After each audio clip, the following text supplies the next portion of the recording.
Mas hoje eu quero, nesta manhã, trabalhar igreja, o local dos remidos, local daqueles que foram chamados por Deus, aqueles que entenderam a voz do bom pastor.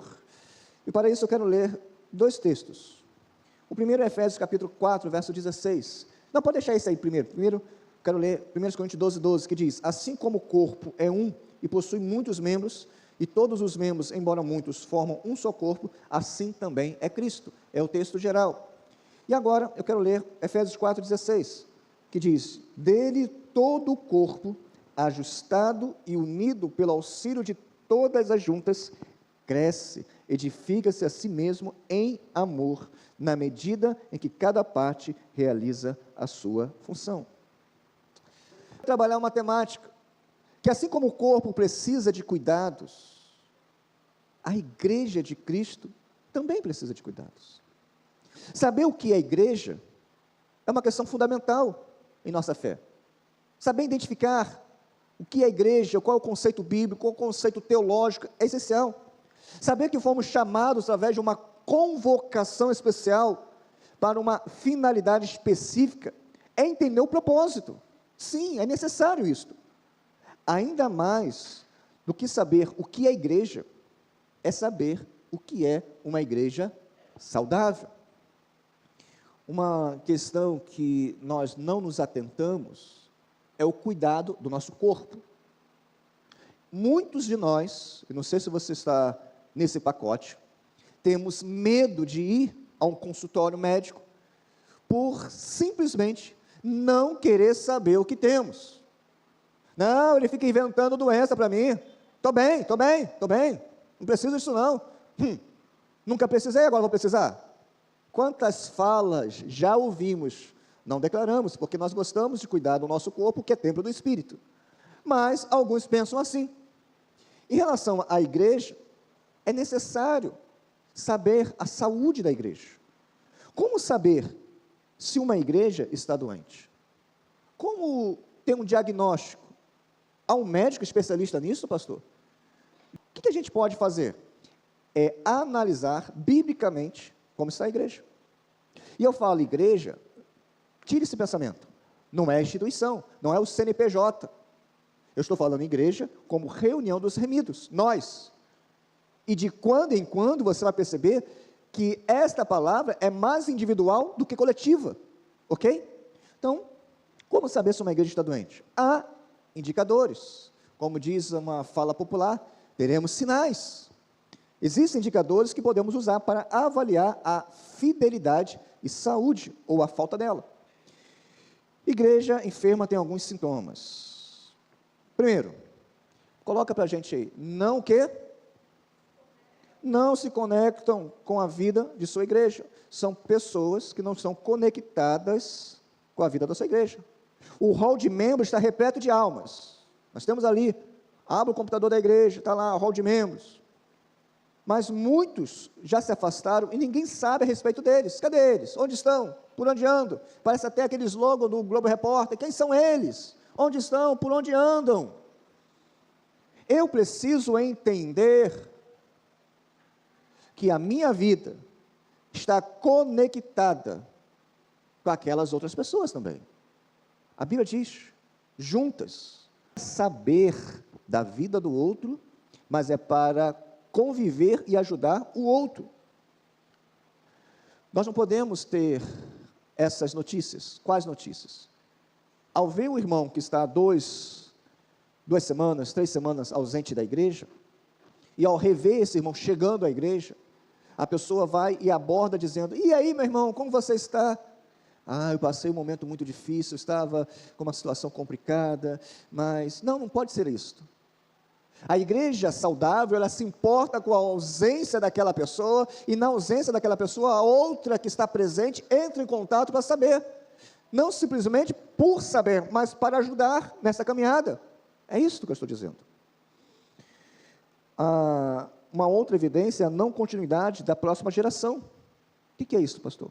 Muitos filhos de membros param de participar de sua igreja ao entrar numa vida adulta. Isso é um sintoma de uma igreja que está passando por uma enfermidade.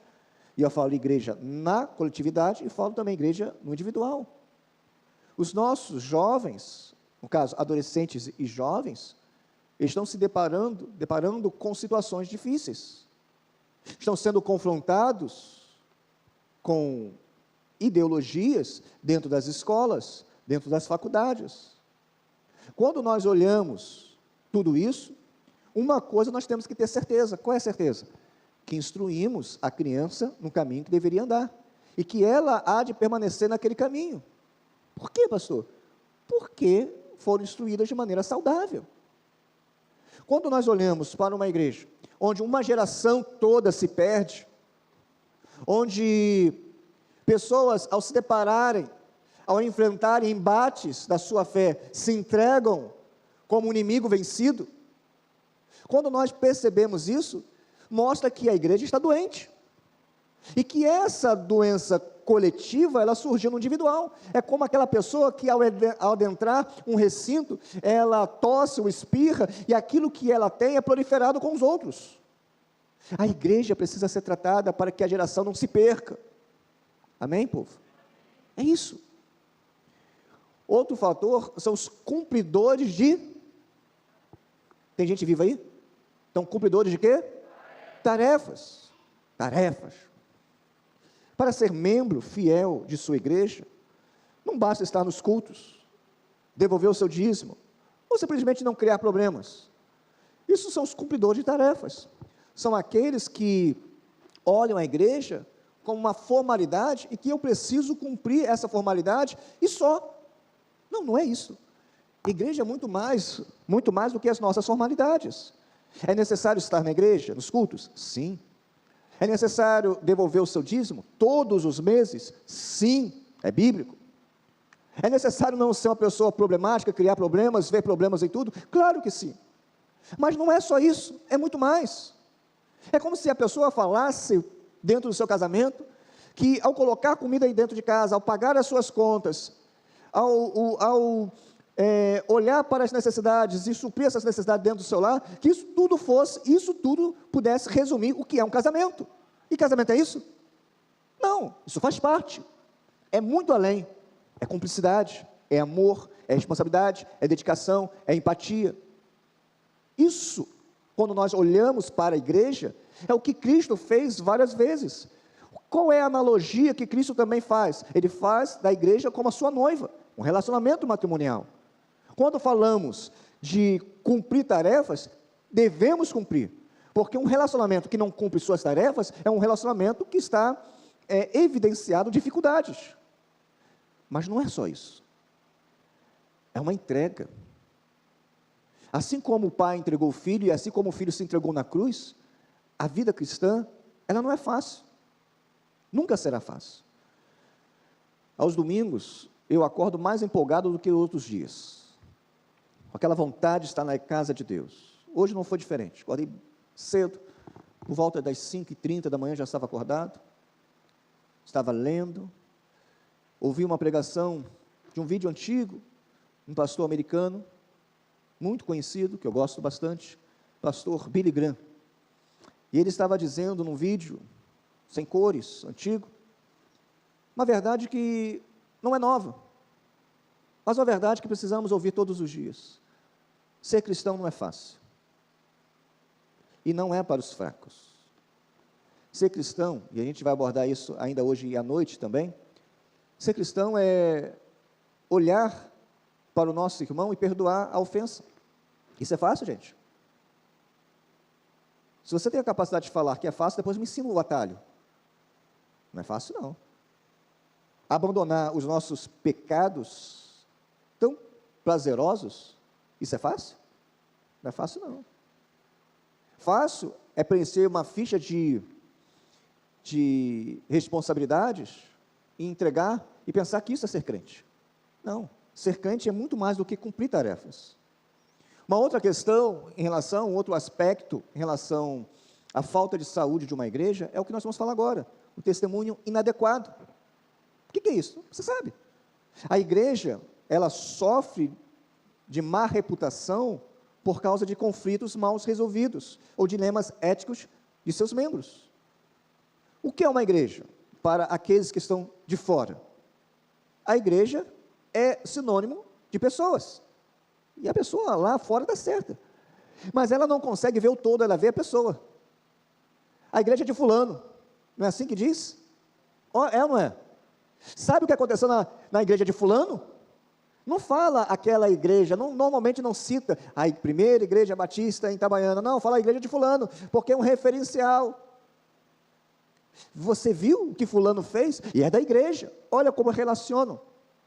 Então, o testemunho inadequado é um sintoma de uma igreja que está passando por uma enfermidade. Como tem sido o nosso testemunho? Como tem sido o seu testemunho? As pessoas conseguem ver a representatividade de Cristo, porque isso é ser igreja na sua vida? As pessoas que têm o seu convívio social, as pessoas que estão relacionadas na sua convivência, ao chegar da sua presença, elas conseguem mudar de assunto porque aquele assunto é inadequado a você? Aquelas pessoas conseguem pedir desculpas porque xingaram e você estava presente? Porque deve ser assim. As pessoas precisam estar constrangidas com a sua presença. A sua presença deve constranger o comportamento pervertido da sociedade, porque você é a igreja de Cristo Jesus. A sua presença deve mostrar Cristo como um outdoor para um mundo sem Cristo. A luz incomoda, assim como a luz incomoda os nossos olhos ao abrir pela manhã, ao acordar, a luz deve incomodar de tal maneira que as pessoas que estão em trevas devem falar o seguinte: meu Deus, eu preciso me retirar. Lembra da passagem bíblica? Senhor, saia daqui porque eu sou pecador. O nosso testemunho deve apontar para Cristo e não para esse mundo. Amém, povo? Além disso, em relação à igreja, existe a presença ignorada. O que é isso? O bairro ou a cidade em que a nossa igreja está localizada, sentiria a falta dela se ela deixasse de existir? Se essa igreja, a partir de amanhã, fechasse as suas portas de forma definitiva, não abrisse mais, o que o município de Itabaiana diria? Sentiríamos falta? Para o meu espanto, meus irmãos, não sei se é uma realidade hoje, mas há pouco tempo era. E qual a realidade? Que ao abordar pessoas, moradores da nossa rua, e ao falar com elas sobre a primeira igreja batista aqui em Itabaiana, a pessoa perguntou o seguinte: onde fica? Eu não estou falando de pessoas de outro bairro. Eu não estou falando de pessoas de outras ruas. Eu estou falando de moradores, anos morando nesta rua, e perguntaram: onde fica esta igreja? Isso me causou um grande incômodo no coração. E quando eu falo a referência da empresa que tem aqui em frente, aí a pessoa sabe: sei onde fica a empresa. É ali em frente? Então as pessoas sabem onde é a empresa, mas não sabem onde é a igreja. As pessoas conhecem onde tem o fornecedor de aço, de ferro, mas não sabem aonde estão sendo fornecidos a palavra da verdade. É isso. Será que a presença da nossa igreja ela é ignorada? Será que a nossa estrutura de igreja será lembrada? Isso tudo pode ser esquecido, mas se as pessoas lembrarem que aqui emana a verdade de Deus, vindo do céu, por meio da palavra pregada, pela palavra vivida, isso já é satisfatório. Irmãos, a saúde da igreja, ela vai melhorar. Como, pastor? Quando a saúde individual dos seus membros, para ser mais enfático, a saúde individual de cada um, se eu posso dizer isto, que já é individual, já é cada um, mas se eu posso enfatizar mais, eu falaria: mas uma coisa é certa, a igreja será saudável, quando a minha saúde espiritual for saudável, quando a sua saúde estiver em dia. Amém, povo? Igreja, falamos além de projetos sociais, além de eventos, de encontros relacionais, tudo isso são elementos legítimos, são coisas boas. Porém, é necessário contemplar de que modo os membros obedecem ao Evangelho juntos. É interdependência. É estarmos juntos também, como igreja composta de discípulos de Cristo. E como resultado será um amadurecimento no Evangelho. Quando entendermos isso, iremos amadurecer no Evangelho. E haverá a disseminação das boas novas, tanto aqui como lá, tanto perto como longe. A primeira evidência de uma igreja que está melhorando é o entendimento da proclamação do Evangelho. Uma igreja que não é saudável, ela não proclama o Evangelho. Ok? Mas quando ela começa a proclamar o Evangelho, mostra que a saúde está voltando. E esse entendimento, o objetivo e empenho em relação ao crescimento do Evangelho, assim estou chamando, é central. É extremamente primordial. Não importando o contexto cultural de uma congregação, ela estando no Agreste, ela estando numa metrópole, e não importa. O que importa é ela ser uma igreja saudável. Não importa a quantidade de membros. Embora a palavra eclesia fosse empregada para evidenciar as reuniões, sejam elas religiosas ou não, sejam congregações judaicas ou não, quando nós falamos no Novo Testamento sobre eclesia, que é a palavra igreja, visa retratar um grupo de crentes organizados num local específico. Um pastor muito renomado por sua vida, uma vida ilibada no altar do Senhor, o pastor João Falcão Sobrinho, ele, ao analisar os textos bíblicos, ele falou que das 114 evidências do uso da palavra eclesia, 85 dessas palavras falavam sobre igreja local, se referia à igreja local. A maioria dos significados da palavra eclesia no Novo Testamento faz referência a congregações específicas. Por exemplo, Paulo escreve à igreja de Corinto, ele fala, a igreja de Deus que está em Corinto. Quando ele escreve aos Gálatas, ele fala, as igrejas da Galácia. Então, ele está falando o quê? Aí eu faço uma pergunta, o que isso significa? Que além de olhar a igreja de forma geral, o nosso Senhor Jesus Cristo, ele olha para a igreja local, preocupado com a sua igreja, a igreja de maneira pessoal. Um exemplo disso é a abordagem dele, de Cristo, lá em Apocalipse, capítulo 2 e 3. Ele fala a igrejas locais, a igreja de Éfeso, Esmirna, Pérgamo, Tiatira, Sardes, Filadélfia, Laodiceia. Ele fala a igrejas locais. Então, todas elas são vistas, têm a percepção de maneira pessoal, tanto os seus pecados, como também as suas virtudes. Então, quando Cristo olha para a nossa igreja, ele não olha para as igrejas de Sergipe, ele não olha para as igrejas do Brasil, mas de maneira individual, ele olha para as igrejas que estão aqui. Ele olha para a primeira igreja batista em Itabaiana.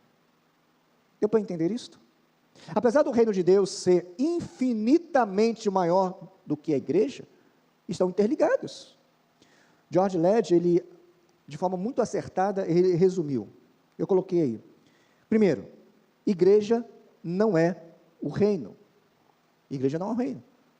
Como uma religião predominante e não dominante, pensa que ser da igreja é a mesma coisa de ser do reino. Não é isto. Não evidenciamos essa fala romana. Entendemos que igreja não é o reino. Mas, vem uma outra verdade, que o reino cria a igreja. O conceito de reino cria o conceito de igreja. O reino estabelecido, então, cria igreja. Não é uma criação de homens, como alguns num movimento bem estranho e satânico estão evidenciando nesses últimos dias.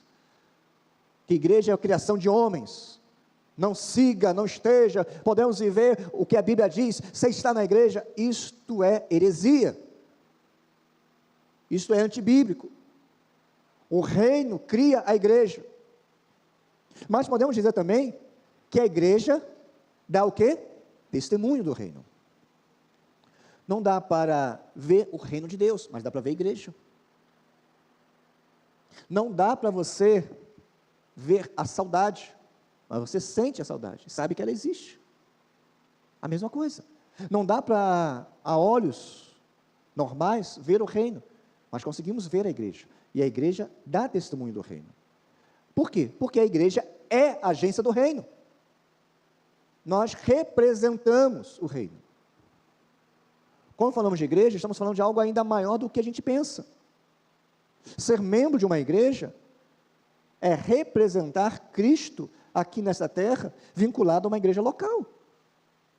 Então a minha vida não é minha mais somente, como diz lá o texto bíblico. Vivo não mais eu, mas Cristo vive em mim. E a vida que vivo agora, vivo na fé do Filho de Deus, o qual me amou e se entregou por mim na cruz. A nossa vida não é mais nossa há muito tempo, nós entregamos a Cristo. E quando estamos vinculados a uma igreja, estamos vinculados a uma representação, uma agência do reino aqui. É algo sério demais. De sorte que somos embaixadores de Cristo, por aquele que nos chamou. E posso dizer que a igreja é guardadora do reino. Como assim? Ela guarda os valores do reino.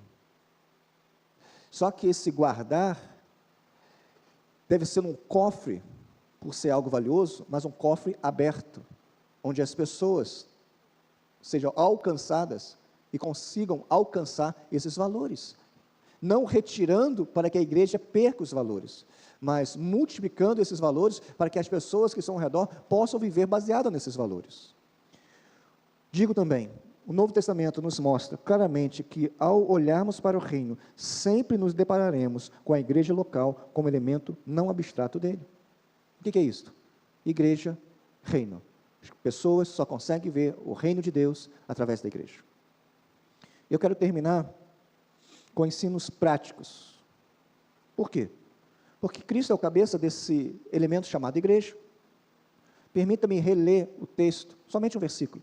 Verso 16 de Efésios 4, diz o texto: de todo o corpo, ajustado e unido pelo auxílio de todas as juntas, cresce, edifica-se a si mesmo em amor, na medida em que cada parte realiza a sua função. Ensinos práticos e cirúrgicos. Primeiro, precisamos estar ajustados. Está pequenininho aí, mas dá para enxergar. Precisamos estar ajustados. O que é um corpo ajustado? É um corpo em forma. Pegue um carro, você que é motorista, vai dirigir um carro que não está ajustado. Pegue aí uma direção daqui até o Piauí. Pegue daqui até o Rio de Janeiro. Dirigir um carro que não está ajustado. Um carro que o pneu não está calibrado. Um carro que puxa de lado, que toda hora você tem que ficar forçando. Nós precisamos ter uma vida ajustada diante de Deus e diante dos homens. Uma outra grande lição é o ensinamento sobre que precisamos estar unidos. Unidos. Eu fiz uma pequena revisão nas rodas do carro. Foi preciso trocar todos os parafusos da roda, de todas as rodas, porque os parafusos estavam enferrujados, e se eu tivesse a necessidade de trocar um pneu do carro numa viagem, eu não conseguiria, nem se um guindaste estivesse forçando aqueles parafusos. Agora, ainda mais meu braço magrinho, não ia dar certo, não daria. Por quê? Há um termo aqui que eu ainda não dominei, mas o pessoal fala, estava aluídos, não é isso? O nome é esse? Esse termo é novo para mim. Estava enferrujado. Então, o que acontece? Troquei todos. Porque você pode ter o melhor carro, o seu carro dos sonhos. Pode ser uma Lamborghini, pode ser uma Ferrari, pode ser o que for. Se aquela roda, uma única roda, não estiver conectada ao carro, quando chegar a uma certa velocidade ou uma certa trajetória, aquela roda vai se soltar. E tragédia é iminente. Uma igreja que não está unida, um membro do corpo que não está unido, ele evidencia que está morrendo. Porque um membro do nosso corpo, quando é amputado, ele morre, o corpo permanece, mas aquele membro morre. Então precisamos estar unidos. Precisamos também de auxílio, porque precisamos ser auxiliados. sendo auxiliados. Ninguém faz nada sozinho. Não dá para fazer sozinho. É o pastor? Não. É o líder disso? Não. Juntos. Amém, povo? Juntos. Independente se você tem o seu nome no organograma da igreja, se você tem uma liderança, se você tem isso ou aquilo, independente, estamos juntos. Independente se é ou não o seu ministério, estamos juntos para caminharmos numa mesma direção, ajudando uns aos outros. Crescimento faz parte da igreja.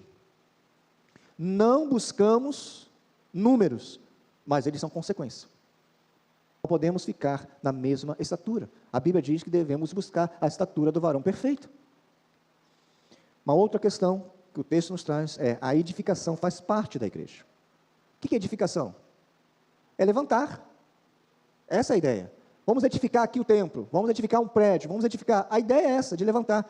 A edificação precisa ser mútua. Eu busco a minha edificação enquanto edifico outra pessoa. Quanto ajudo. É um colocando tijolo no mesmo muro. E vamos edificar as nossas vidas. A própria carta de Paulo aos crentes em Éfeso fala sobre isso.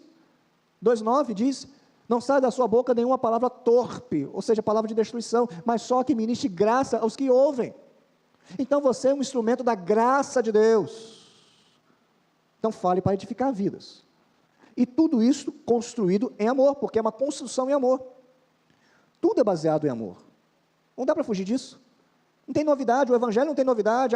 Quando você acessar isso, porventura você vem acessar um site e ouvir um camarada dizendo: eu tenho uma novidade bíblica para você. Cuidado com isso. A Bíblia, ela já está há muito tempo. Não existem novidades. O que existe são princípios eternos que são repetidos. Eu termino dizendo o seguinte: e o senso de responsabilidade? Esse texto traz para a gente isso. Por quê, pastor? Porque diz assim: à medida que cada um, melhor dizendo, na medida em que cada parte realiza a sua função. O texto bíblico fala sobre isso. Se eu faço a minha função, se o irmão faz a sua função, se o outro faz a sua função dentro do corpo de Cristo, que é a igreja, tudo dará certo. A irmã Cleidiane, ela está lá em Paulo Afonso, ajudando a irmã Larissa e o pastor Rony com um novo membro da família, o Tito. Então, como eles estão numa nova investida ministerial, lógico que a igreja lá de Paulo Afonso, a Igreja Batista Central de Paulo Afonso, tem pessoas queridas, amáveis. Eu conheci aquela igreja, pessoas muito dedicadas, amam aquela família, mas a família pastoral de lá pediu ajuda, por causa da identificação, da amizade. Então, a irmã Cleidiane está lá, como doula, né, ajudando. E eu falei com os meus rapazes em casa o seguinte: cada um tem a sua parte. Melhor do que arrumar é não bagunçar. E passei algumas diretrizes. Rapaz, o negócio está funcionando. Cada um com o senso da sua responsabilidade. Isso é bom demais. De quando em quando eu pergunto: de quem é esse copo aqui? Quem deixou essa faca aqui suja? Deu para entender? Aí eu passei algumas diretrizes mais particulares. Se você quiser saber no particular, no privado eu falo contigo. Mas está tudo dando certo. Até arroz está saindo lá de casa feito. Irmãos, é o senso da responsabilidade. A gente brinca assim, mas esse senso precisa estar dentro da nossa casa, também na casa de Deus. Eu não preciso ter um título para servir a Deus. Eu sirvo porque Ele já me deu um título de servo, de chamado, de remido. É isso que a Bíblia nos apresenta. Irmãos, não é pelo muito ouvir, mas por aquilo que eu preciso praticar. Que o Senhor nos abençoe nesta manhã. Vamos orar? Feche os seus olhos, peça a Deus, na pessoa do Espírito Santo, que trabalhe aquilo que Ele disse ao seu coração. Peça a Deus. Senhor, nesta manhã nós buscamos engrandecê-lo o seu nome. Nesta manhã, louvado e bendito foi feito aqui o seu nome nesta manhã.